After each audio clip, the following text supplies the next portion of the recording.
la pregunta és, suposem que ara nosaltres som un Consell d'Administració i el president del Consell, que és molt important, diu, bueno, a partir d'ara nosaltres serem sostenibles. Això es pot fer amb una... Això provocarà una millora dels resultats de la compta d'explotació o hem de pensar, hem d'estar disposats aquí a dir-li a l'accionista we are sorry. Aquest és el tema. És possible que decidim això i encara guanyem més diners o guanyem alguna cosa o no perdem tant? No ho sé, depèn.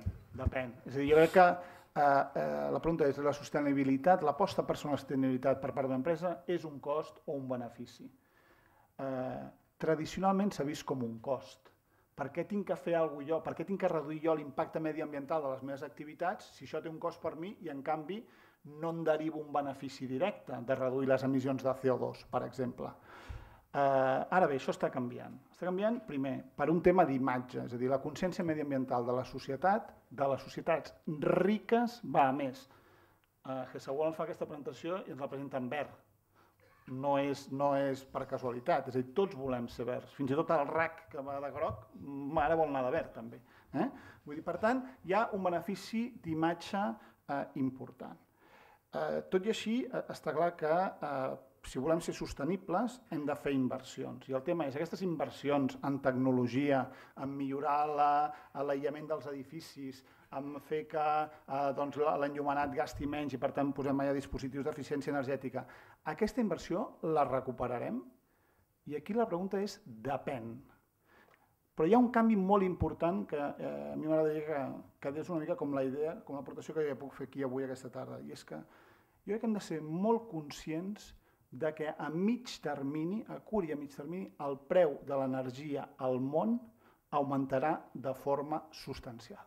Pensem que els últims 20 anys, del 1990 al 2008 o el 2009, el preu del barril del petroli s'ha mogut entre els 60 i 70 dòlars per barril.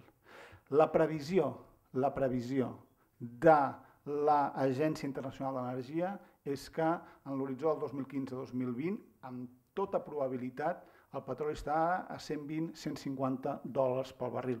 Per què? Per una cosa que l'amic Pedro no coneix bé, per l'augment de la demanda dels països emergents, la Xina i la Índia i Brasil, bàsicament. En un context on el preu de l'energia pujarà, l'atractiu de les tecnologies mediambientals i l'aposta per la sostenibilitat és molt més gran, perquè té un cost inicial en forma d'inversió en tecnologia, però jo recupero en forma d'estalvi en la factura energètica. I el que diuen els números és que cada cop més aquest compte surt rentable, és a dir, l'obert surt a compte, apostar per les tecnologies verdes surt a compte. I què ens adonarem? Per exemple, en el camp de la mobilitat, que és el que jo tracto més sovint, doncs que l'aposta per un cotxe híbrid, avui en dia un cotxe híbrid és substancialment més car que un cotxe de motor a combustió interna, però aquesta aposta sortirà a compte. Per què? Perquè inicialment pagaré més, però a llarg termini pagaré menys en benzina i si faig els comptes això surt. Per tant, jo diria que clarament és un tema que anirà més i que la gran novetat, jo crec, en el tema de sostenibilitat és que a futur deixarà de ser purament un tema d'imatge o de valors o de voluntats per ser també un tema econòmic i d'inversió molt important.